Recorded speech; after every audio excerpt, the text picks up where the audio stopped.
Hello, this is David Martin here, and thank you for visiting my channel, A Product of Inspiration. Now, I think that's a very good title. I'm a product, I'm a product of inspiration. So are you. Anyone watching this, we could all agree that the work that it created to get you here in the first place was certainly inspired. But inspiration's always been a huge part of my life, whether that be in the form of music, any form of art, which magic, let's say, magic. That's been my thing for the past, let's just say I'm 41 years old now. But at one point I was 3 in Belle Chase, Louisiana, at Christmas with my mother, with my brother, grandfather, grandmother. Imagine getting a Fisher Price magic kit when you're 3 years old. And just wanting to do nothing more than to play with the sponge bunnies inside, right? Because that's what I did. It was like this, it was about like this wide, I would say, and about this tall. And it had all these compartments, and one compartment had these sponge bunnies. And I was playing with them like it was a toy. I didn't understand the concept of magic yet. But then you know what happened? This is crazy. I put the bunnies in the drawer and started playing with the wand. Because when you pop the wand out, a little like cloth rose thing would pop up. And I was playing around with that. And then I go to pull out the sponge bunnies again, and they're gone. And you know what my reaction was to that at 3 years old? Expected reaction. I cried. And while I'm crying, meanwhile, my grandmother's in the background to see, what's the secret behind these drawers? She figured it out and she gave me the magic wand, showed me that the drawer was empty, put it back in, had me tap on the box.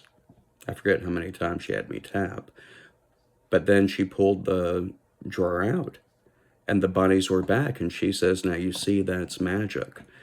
And then from memory, not my own memory, but from when the story was told to me years ago, I asked her if it was the wand that did it. And I think her answer pretty much shaped my future with magic. She said yes. Now, of course, that's a lie, but I think that a lot of beautiful things can happen out of a lie that was told with good intention. And that's exactly what happened. I mean, like, I couldn't even imagine at 3 years old the thoughts that were running through my head. It's like, well, if the wand could do that, what else can it do? I know it can do this little stupid flower thing, but what else could it do? And I started really reading the instruction manual behind the kit.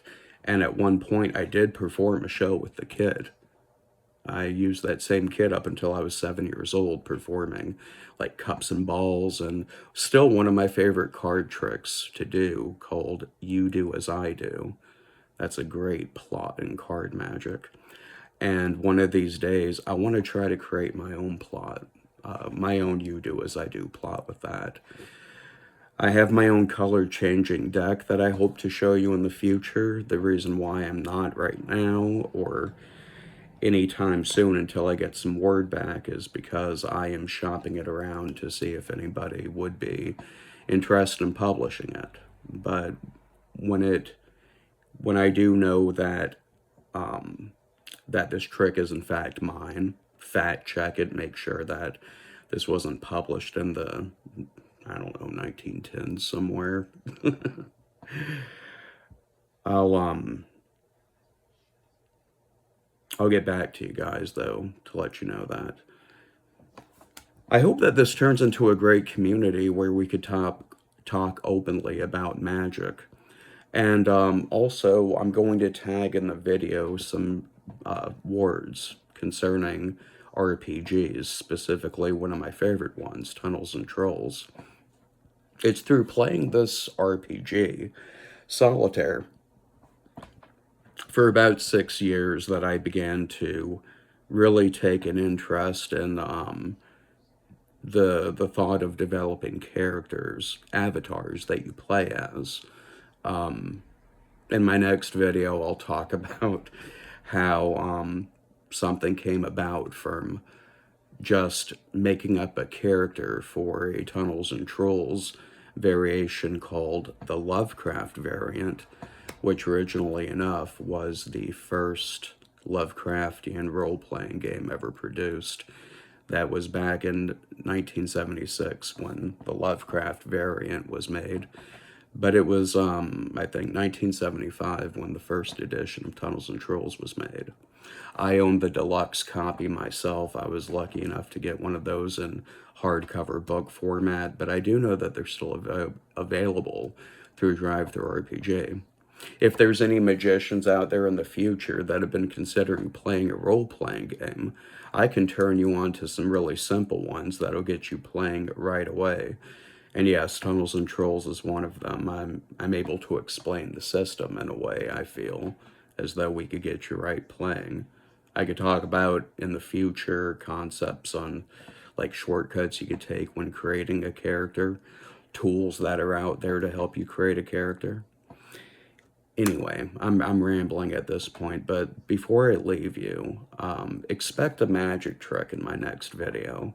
I'm going to try to upload at least once a week from this point forward on this channel. If you want to see me from about, I don't know, like 12, 13 some odd years ago on YouTube, I do exist. Like I said, my name's David Martin. If you search my name, David Martin, and then type in 32 Card Mystery, you'll see a video called Oddly Walsh's 32 Card Mystery. That's me. You could type in Milton Quartz for Ace Assembly. Oh, that's me performing it, but I perform it a lot better now. trust me. And then also, do I have another one? Oh yeah, that one's not worth talking about though, because it was just me showing off various Marlowe slides. But if you're interested in looking that up on an old channel of mine named David Martin, you could look up, well, not on an old channel of mine. No, that was from another channel of mine from years and years and years ago. But you could type in David Martin and then confusing card trick. That's what it's called, a confusing card trick. I had no plot in mind, no working title. I just kept changing aces to kings or something along those lines. But anyway, as you could tell, I'm not working off of a script. This is just whatever comes to mind I'm talking about.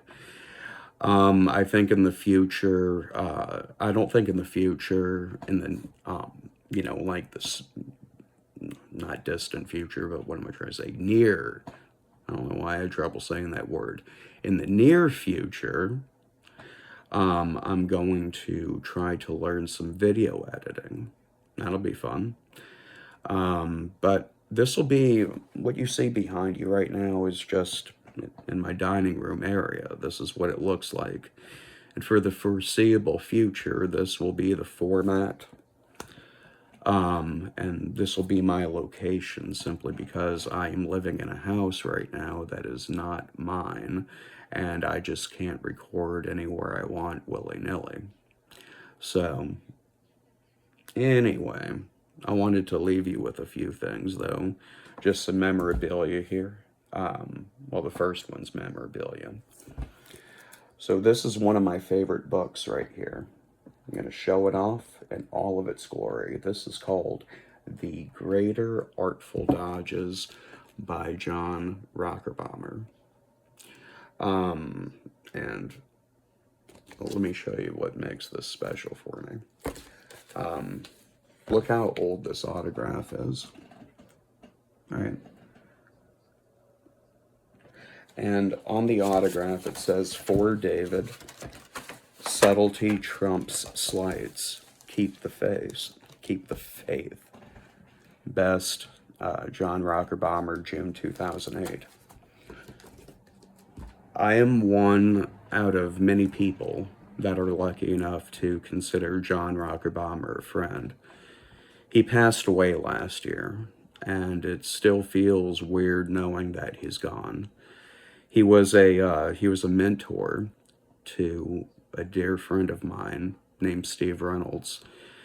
And I've lost contact with Steve over the years, but I'm more than confident him and his wife Lisa are doing well. And I wanted to reach out after John died, but I figured I'm going to give him time to process before reaching out. But if you happen to see this, Steve, I'm always thinking about you, and I hope all is well. And I hope you welcome me back with open arms. And that's pretty much all I could say at this point.